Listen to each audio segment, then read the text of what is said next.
quero aproveitar que isso aqui é polêmico. A gente tá passando por um período de uma suposta aí nova pandemia. Nesse caso de uma nova pandemia, você é a favor do tranca tudo, do lockdown? Eu sou a favor do que funciona. Eu vou dar um exemplo. O El Salvador, ele fez lockdown no início. E funciona. Ninguém fala que o cara mais de direita do mundo, ídolo de todo mundo, fez um lockdown que funcionou. O Bukele fez. É que politizaram muito isso. Eu sou a favor de abrir tudo o mais rápido possível. Dito isso, eu não quero que morram pessoas. A primeira função do líder político é evitar, vamos dizer, um desastre com a própria população. Se aquilo é exagerado, se você pode mitigar, se você pode fazer vacina rápido, aí nós temos que correr pra abrir isso. Mas isso foi muito politizado. A decisão de violar direitos fundamentais e políticos é uma decisão puramente política.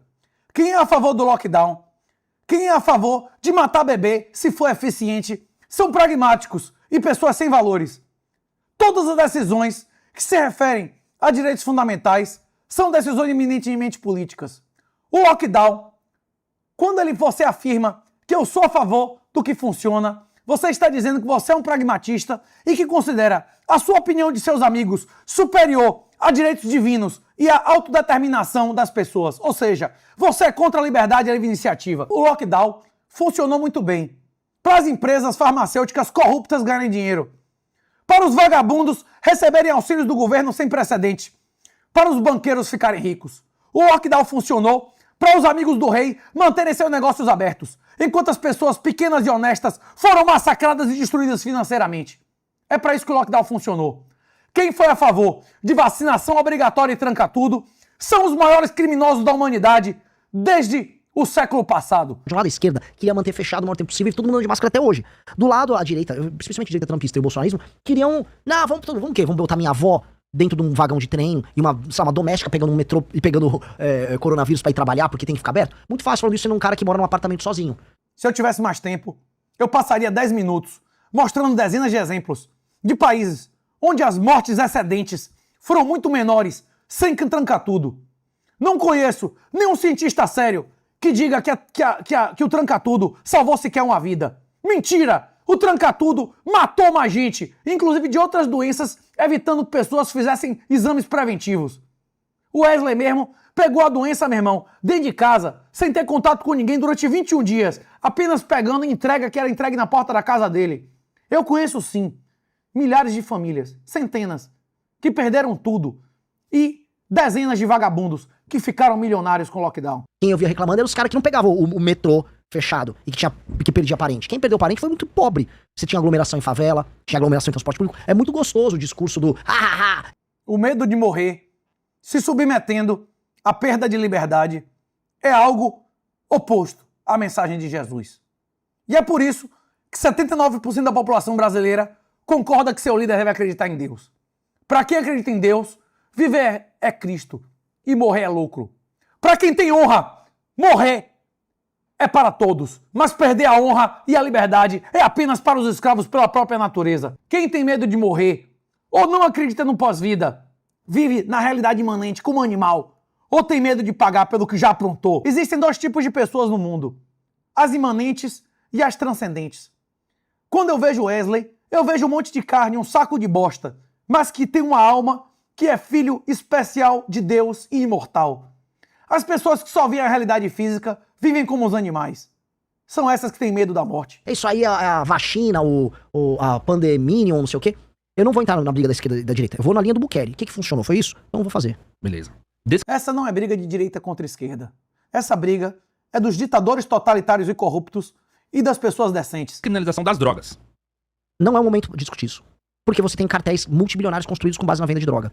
Eu gosto da ideia no futuro de discutir Estado a Estado isso. Só é contra a descriminalização total das drogas as pessoas que não tiveram a mínima formação em economia austríaca e nem na economia normal. Se você sabe o que é a terceira lei da demanda, você sabe disso. Se você não sabe, não deveria emitir opinião sobre isso.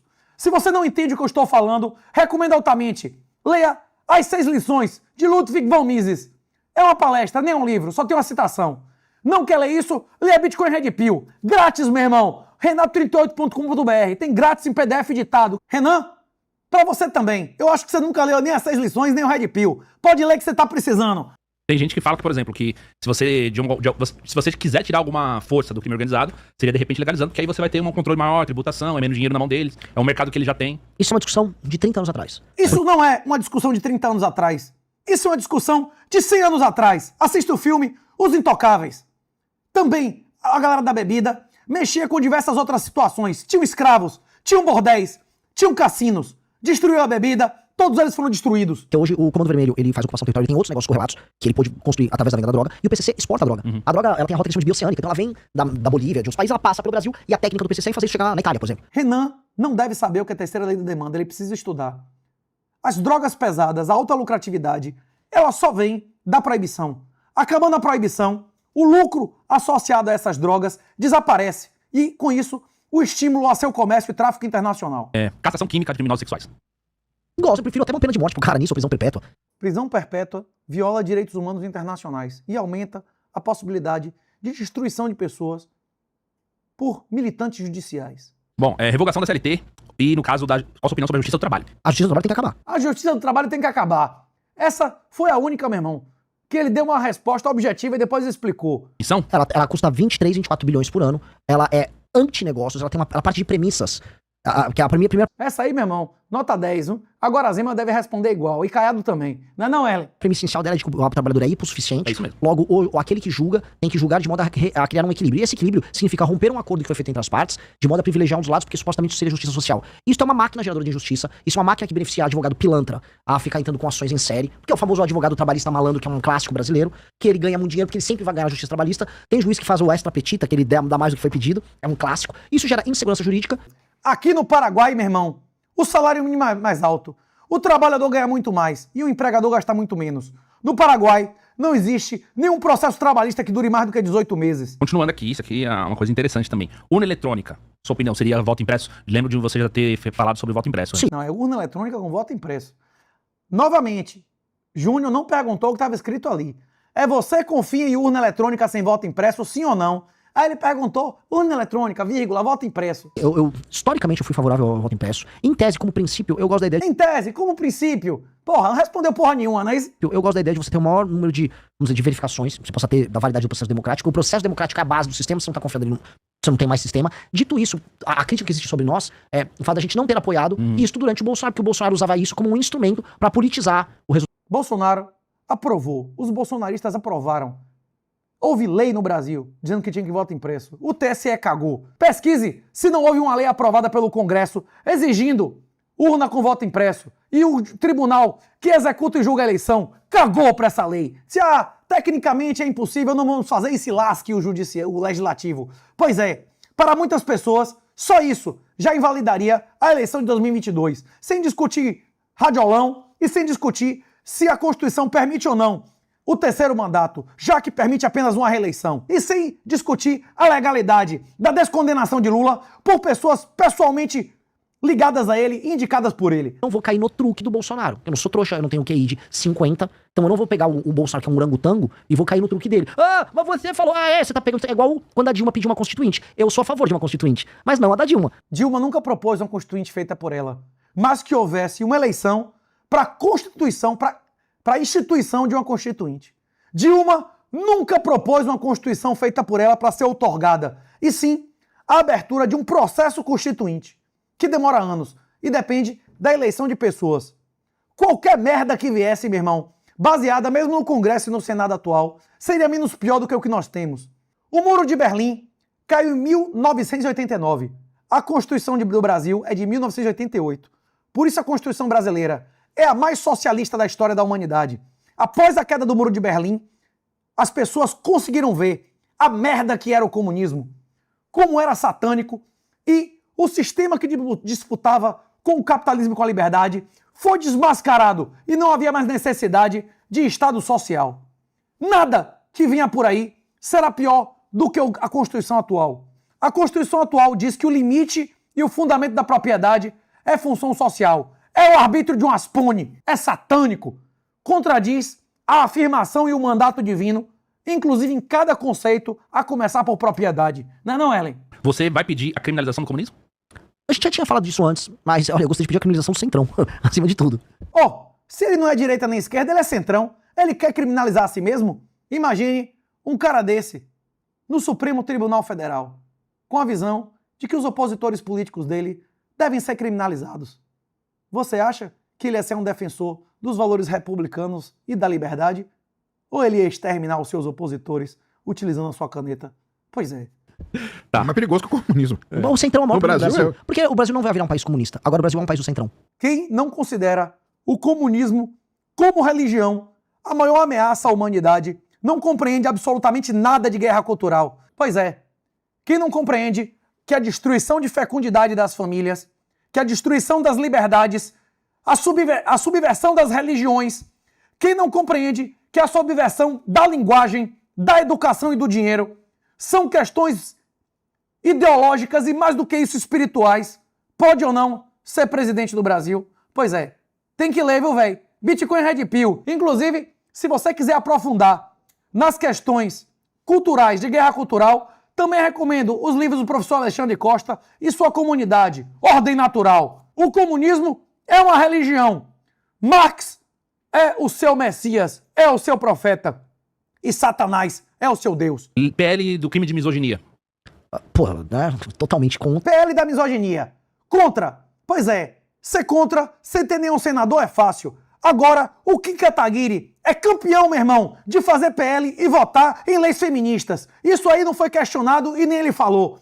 Kim Kataguiri é um traidor do MBL ou Renan Santos está fingindo não ser a favor das leis feministas porque ele não respondeu sobre a Maria da Penha? Pois é, Kim Kataguiri fez um projeto de lei para explodir a pena de importunação sexual de um homem olhar ou abordar uma mulher sem tocar nela, de maneira que a incomode. Isso é ou não uma atitude de um mangina feminista? Pois é, tinha que ser perguntado a Renan. Kim Kataguiri é um falso que traiu os valores do MBL ou Renan está mentindo? Pena que eu sou o único na direita que é contra, né? Eu sou o único na direita? Você não disse que não tinha rótulo, que não era da direita nem esquerda, agora você virou direita? Tem que se decidir, velho. É sim ou não? Seja amor, não te vomito, porra. Você é a favor de candidaturas independentes? Sim, sempre fui favorável. Não precisar de um partido político. Sim. Eu gosto da ideia da candidatura independente, mas no modelo proporcional nosso é simplesmente impossível. Ai. Porque como é que você vai montar uma chapa sem montar um partido? É. Então o modelo nosso não dá pra ter. Então, até, como premissa, eu acho legal, mas como é que você vai ter? Eu sou um candidato independente aqui no estado de São Paulo, você vai fazer a cadeira sozinho? Quem tem um partido nunca vai ser realmente a favor de eleição sem partido. Eleição sem partido, na majoritária, na primeira eleição, centenas de municípios elegeriam prefeito sem partido. E na seguinte, meu irmão, já ia ter governador, como já houve nos Estados Unidos. Aqui tem a ver com essa questão do fundo partidário e financiamento público de campanhas. Chegando à presidência, pretende extinguir? Não. Não? Não, primeiro porque eu não vou conseguir, porque os partidos não vão querer. O que eu vou fazer é criar uma disciplina. Hoje o fundo partidário eleitoral são determinados pelo número de deputados que você elege. Portanto, qual é o seu estímulo? Elege o maior número de pessoas populares. Bota a Erika Hilton aí, bota o Tiririca. O que precisa ser feito? O fundo partidário eleitoral obedecer a critério de desempenho dos prefeitos. Então, se um prefeito que está no meu partido, ele melhora a saúde de acordo com tais critérios, melhora o SAEB lá no município dele, melhora a cobertura de esgoto, aumenta a atividade econômica, ele vai ganhar uma quantidade determinada de pontos. Pondera pelo tamanho da cidade, e aí pelo número de cidades que aquele partido tem, e isso estabelece quanto ele recebe de fundo. Você condiciona Distribuir fundo eleitoral, segundo critérios julgados pelo governo, é dar tudo ao governo. Ele vai dizer que as prefeituras do inimigo não valeram porra nenhuma e a deles foi nota máxima. Você tem alguma dúvida que isso ia explodir a corrupção? Pois é, eu prefiro critérios objetivos, meu irmão. Ele, não vou acabar porque eles não vão querer. Então, meu irmão, se depender da vontade dos outros, você também não vai mudar isso. Só se for para aumentar a corrupção. Aí eu vou lembrar uma coisa que Bolsonaro respondia em 2018, quando alguém questionava como você vai passar essa lei sem ter maioria no Congresso. E ele dizia, quem é o dono da chave é o dono do legislativo. Sim ou não depende.